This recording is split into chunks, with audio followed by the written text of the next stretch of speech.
स्वागत है आपका इस नए वीडियो में। आज का जो टॉपिक है वो है प्रायद्वीपीय पठार। और ये भौतिक प्रदेश हम भारत में बांटते हैं तो सबसे बड़ा भौतिक प्रदेश ये माना जाता है।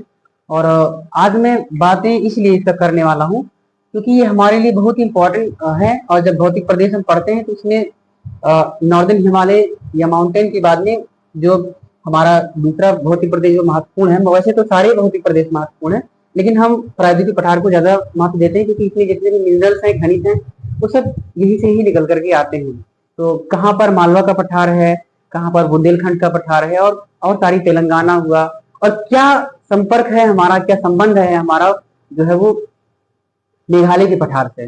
कैसे मेघालय के पठार जो है वो छोटा नागपुर के पठार से सिमिलर है, लेकिन कौन ऐसी क्रिएटिविटी होती है, कौन ऐसी एक्टिविटी होती है जिससे वो हमारा जो है वो अलग हो जाता है छोटा नागपुर के पठार से। तो चलिए शुरू करते हैं। सबसे पहले देखिए, हम नया स्लाइड ले लेते हैं, उस स्लाइड से ही हम आपको बताने का प्रयास करेंगे। देखिए, सबसे पहले तो हम आपको बता देते हैं कि इसका लोकेशन कहाँ पर है और ये कहाँ कहाँ पर है इस तरह से। तो देखिए, इसके पहले मैं बता चुका हूँ लेकिन मैं फिर एक बार रिपीट कर देता हूँ। यहाँ ये गुजरात का जो लोकेशन है ये वाला आपका आता है समुद्र तटीय क्षेत्र में, और यहाँ से अगर हम निकालेंगे तो यहाँ से लेकर के ये जो कलकत्ता का रीजन है यहाँ तक पूरा का पूरा जो है ये आपका आ जाता है समुद्र तटीय क्षेत्रों में। ओके, यहाँ पे, और यहीं से जो है हमारा ये वाला रीजन जो है, यहीं से हमारा जो है वो यहाँ से लिया जाए, ये वाला रीजन जो है थोड़ा सा जो आपको पड़ जाता है ये रीजन राजस्थान का थोड़ा सा ये भाग रहेगा, और यहाँ से जाते आते ये रीजन जो है वो यहाँ तक। तो ये वाला जो क्षेत्र आपका पड़ता है, ये जो क्षेत्र पड़ता है, इसी को ही हमें इसमें पढ़ना है प्रायद्वीपीय पठार के बारे में। तो सबसे पहले हम ये जान लेते हैं कि प्रायद्वीपीय पठार का परिचय क्या है, कहाँ कहाँ पर इसकी सीमाएं हैं। तो सबसे पहले हम जब देखते हैं तो ऊपरी सीमा जो है, उत्तरी सीमा यानी नॉर्दर्न सीमा जो है, उत्तरी सीमा जो है, उत्तरी सीमा की यदि बात करते हैं तो उत्तरी सीमा की यदि बात करते हैं तो इसमें हम देखेंगे सबसे पहले यहाँ अरावली श्रृंखला पड़ती है। ये जो है अरावली श्रृंखला जो हमारी है,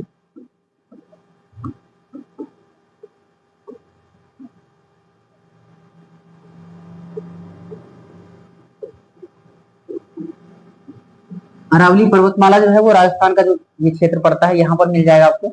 और यही जो है वो प्रायद्वीपीय पठार का उत्तरी सीमा जो है वो बनाता है। उसके साथ ही अगर हम और बात करें तो अगला जो सीमा इसका निकल करके आएगा वो आप देखेंगे यहाँ राजमहल की पहाड़ियां पड़ती हैं। ये नॉर्दर्न में यहाँ राजमहल की पहाड़ियां हैं जो आपका पड़ जाएगा, यहाँ जो क्षेत्र पड़ता है आपका, इस तरह में थोड़ा सा मैं बना देता हूँ अभी, ये वाला जो रीजन पड़ जाता है इस तरह से, ये रीजन तो यहाँ पर आपका पड़ जाएगा, यहाँ का रीजन जो है ये राजमहल की पहाड़ियां यहाँ पर पड़ जाती हैं। और ये वाला जो क्षेत्र है उत्तरी का भाग, ये राजमहल की पहाड़ियां,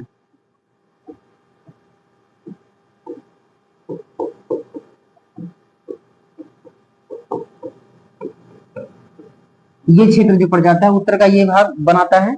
और उसके बाद में अगर हम बात करें साउथर्न या ईस्टर्न पार्ट की बात करेंगे हम, तो अगर हम ये बात करते हैं इसका पश्चिमी क्षेत्र जो है साउथ के भाग में, तो इस वाले क्षेत्र में यानी साउथ वाले भाग में यहाँ पर अगर हम देखते हैं तो जो हमारा पश्चिमी घाट है वही इसका जो है बन जाता है, इसका सीमा बना देता है वो। तो पश्चिमी घाट जो है वो इसका सीमा बनाता है, पश्चिमी घाट ये इसका सीमा बनाएगा। और उसके बाद ये वाला जो क्षेत्र होता है ये पूर्वी घाट जो है ये इसका सीमा बनाता है। तो कुल मिलाकर के यदि हम बात करें इसका लोकेशन, और एक तरह से अगर और हम देखें तो इसका जो आकार है, आकार जो है इसका देखा जाए तो आकार जो है वो इसका त्रिभुजाकार है।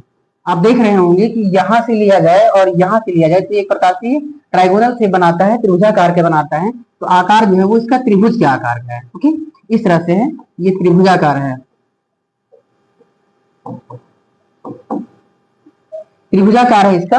और दूसरा अगर बात करें तो सबसे पहले जो इसमें अगर हम इसको बांटना चाहें अलग अलग क्षेत्रों में, तो सबसे पहला अगर सबसे बड़ा जो क्षेत्र इसका मिलता है जो जिसको बांटने का काम करता है इसके छोर में, तो एक इसका आधार हम मान सकते हैं नर्मदा, जो नर्मदा नदी है वो इसको अलग करती है। उत्तर वाले नर्मदा और उसके बाद में सोन नदियां, ये दो नदियां हैं, नर्मदा और जो सोन नदी है ये दो नदियां हैं जिसे ये दो नदियां ही जो है उसको डिवाइड करती हैं, उत्तर के पठार को और साउथ के पठार को। ओके, यानी जो प्रायद्वीपीय पठार है उसको भी दो डिवाइजन में बांटती है। तो आप देखेंगे यहाँ पर नर्मदा जो नदी है वो यहाँ पर मैकाली पर्वत है। यहाँ पे अगर देखेंगे हम तो यहाँ पे एक रीजन पड़ता है, यहाँ मैकाली पर्वत पड़ता है, और यहीं से ही हमारा जो नर्मदा नदी है वो निकलती है, यहाँ से निकलती है और यहाँ की तरफ आती है। ओके, तो नर्मदा नदी के ऊपर वाला जो भाग है इसे हम मालवा का पठार बोलते हैं, और इधर जो है सोन नदी पड़ती है, यही थोड़ा सा इसी के बाद में जाता है, और यहाँ जो है वो गंगा में आकर के मिल जाती है। ओके, यहाँ से आती है और ये गंगा में मिल जाती है ऐसे करके। ये वाली जो क्षेत्र है यहाँ से गंगा आती है ऐसे करके और यहीं पे मिल जाती है। तो ये आपका जो है ये नर्मदा नदी है। ओके,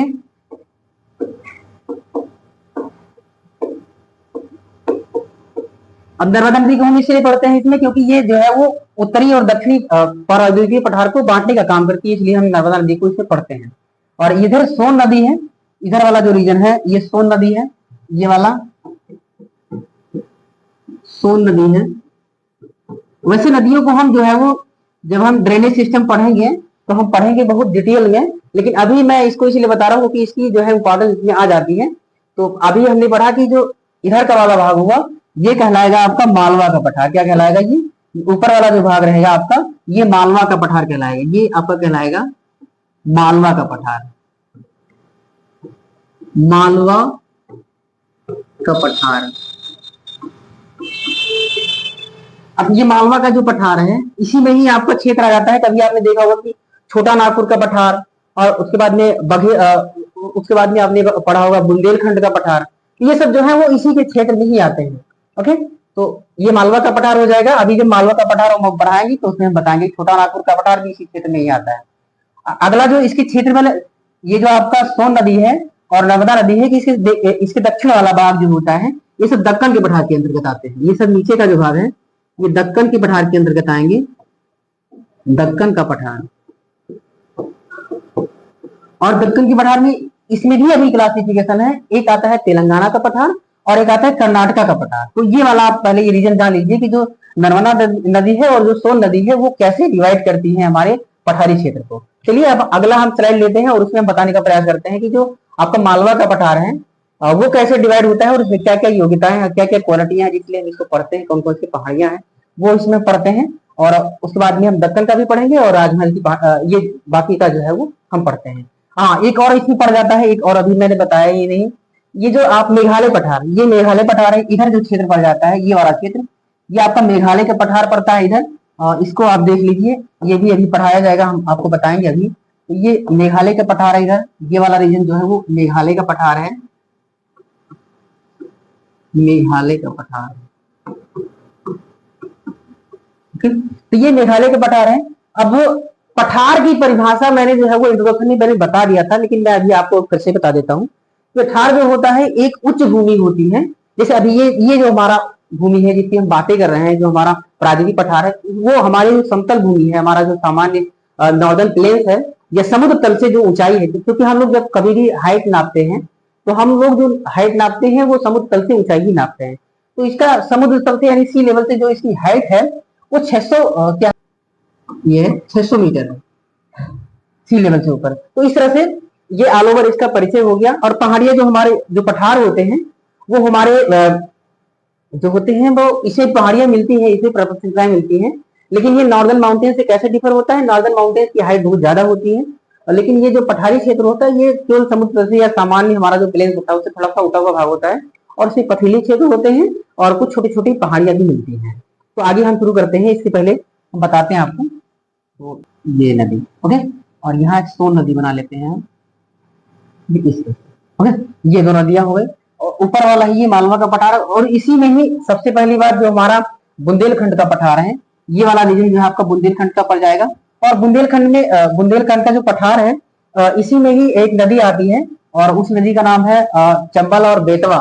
ये जो आपका ऊपर का बुंदेलखंड का पठार है, ये जो बुंदेलखंड का पठार आपका पड़ेगा,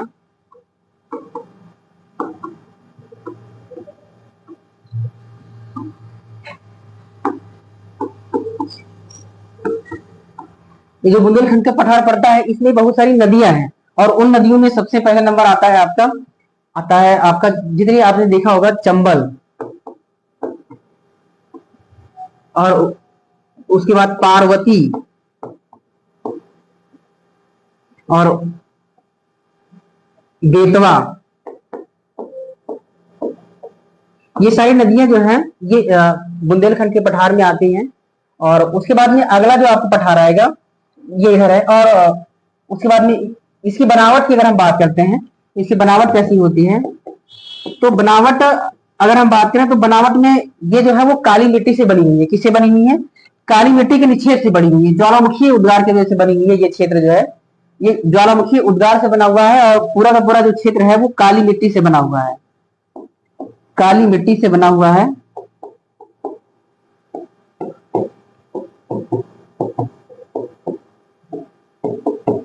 और आप जानते हैं कि काली मिट्टी जो होता है वो बहुत ही उर्वर होती है और कपास के लिए बहुत ज्यादा इंपॉर्टेंट होता है। और यहाँ पे बीहड़ आपको मिल जाएंगे, जितना ये चंबल है, और चंबल है, पार्वती और बेतवा है, और यमुना की जो नदियां हैं साहेब, ये सब बीहड़ बनाती है। और यहाँ का जो क्षेत्र है वो कटा फटा होता है। तो मुख्यतः देखा जाए तो जो बीहड़ आपका यूपी का थोड़ा भी नीचे का क्षेत्र है, और राजस्थान का भी क्षेत्र आता है इसमें, बुंदेलखंड में। तो यहाँ का जो मेन अगर क्वालिटी अगर बात करें तो ये वाला क्षेत्र जो है वो काली मिट्टी से बनी है। और यहाँ पे जो है वो आपने देखा होगा कि जो मध्य प्रदेश की राजधानी है भोपाल, तो भोपाल जो है वो पार्वती और बेतवा, पार्वती और बेतवा नदी जो है उन्हीं के मध्य में जो है आपको क्या पड़ता है, वहीं पर आपका भोपाल एक सिटी है वो पड़ता है। ये भोपाल सिटी जो है वो यहीं पे आपके पड़ जाएगा। ओके, और यहीं पर इसका लोकेशन है, यहीं पे इधर ही बिहार में पड़ जाता है। और उसके बाद अगला हम बात करते हैं यदि, तो इसमें बुंदेलखंड का हो गया। अब अगर हम बात करेंगे छोटा नागपुर का पठार, तो छोटा नागपुर का पठार जो है उसका लोकेशन यही है। ये वाला जो रीजन है आपका छोटा नागपुर का पठार, ये वाला रीजन इधर वाला, यहां से लेकर के जो सोन नदी है, वो सोन नदी जो है वो इसी के ही मिडिल में ही रहता है, यहीं से गुजरता है छोटा नागपुर का पठार इस तरह से। ओके, ये तो छोटा नागपुर का पठार की ये रीजन है आपका, इधर देखेंगे इस तरह से अगर, तो ये वाला रीजन जो है यहाँ ही छोटा नागपुर का पठार है। तो इसकी अगर हम बात करें तो ये इसमें ये बहुत ही ज्यादा क्या है, मिनरल से धनी है। मिनरल से धनी है मतलब इसमें जितनी भी आपकी चीजें हैं, जैसे मिनरल्स में आपका आ जाएगा कोयला, कोयला हुआ, उसके बाद में आपका लोहा हुआ, आपका जो है लोहा हुआ,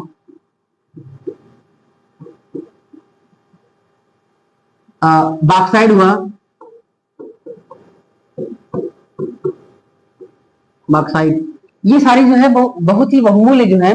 कुल मिलाकर के जो झरिया आप पढ़ते हैं, रानीगंज पढ़ते हैं, बोकारो पढ़ते हैं, वो सब इसी क्षेत्र में आपके आ जाएंगे। क्योंकि यहाँ ये जो आपका छोटा नागपुर का पठार है,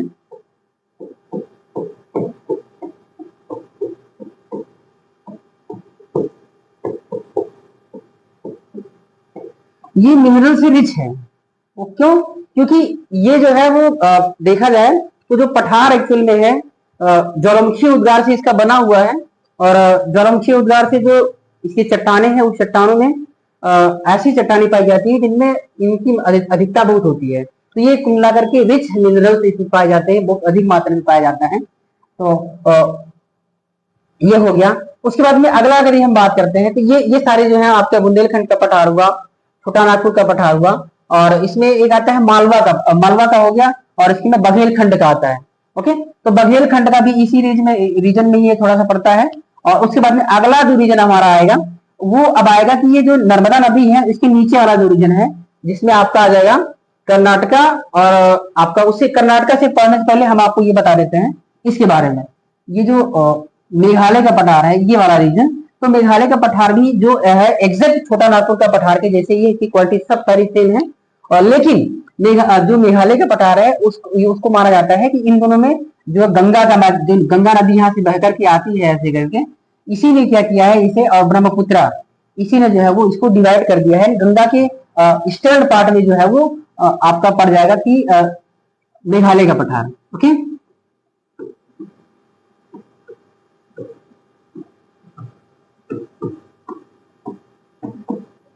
ये मेघालय का पठार जो है उसकी सिमिलरिटी किससे है, छोटा नागपुर के पठार के जैसे ही है, लेकिन क्या है कि ये अलग कैसे हुआ, इसमें ये माना जाता है कि जब हिमालयी नदी गंगा और ब्रह्मपुत्र आई तो इसने क्या किया, मिट्टी लेकर के जमा किया और इसने ही इसको अलग कर दिया। तो कुल मिलाकर के मेघालय के पठार भी सिमिलर है इसी जैसे। अगला हम बात करते हैं यदि हम तो देखते हैं।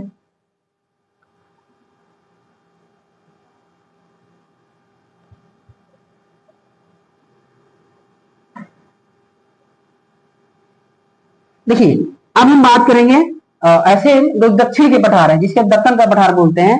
तो ये जो नर्मदा नदी है यहां से लेकर के इसी के जो साउथ का भाग होता है, यहीं से आपका दक्कन का पठार शुरू हो जाता है। ये आपका दक्कन का पठार है।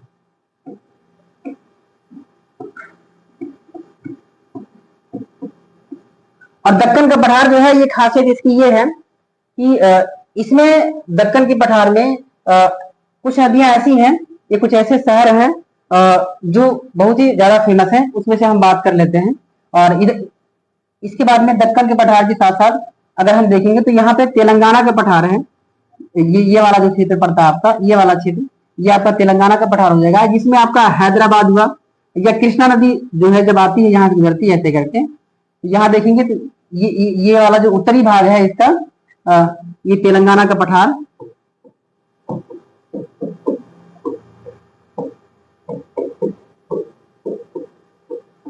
तेलंगाना का पठार जो ऊपर वाला जो नॉर्थ वाला जो पोर्शन है, ये पहाड़ी क्षेत्र है ज्यादातर, ये पहाड़ी है। लेकिन जो साउथ वाला है ये रीजन जो है वो समतल है, और यहीं पर ही जो है बड़े बड़े जो शहर है, जैसे आपका हैदराबाद हुआ,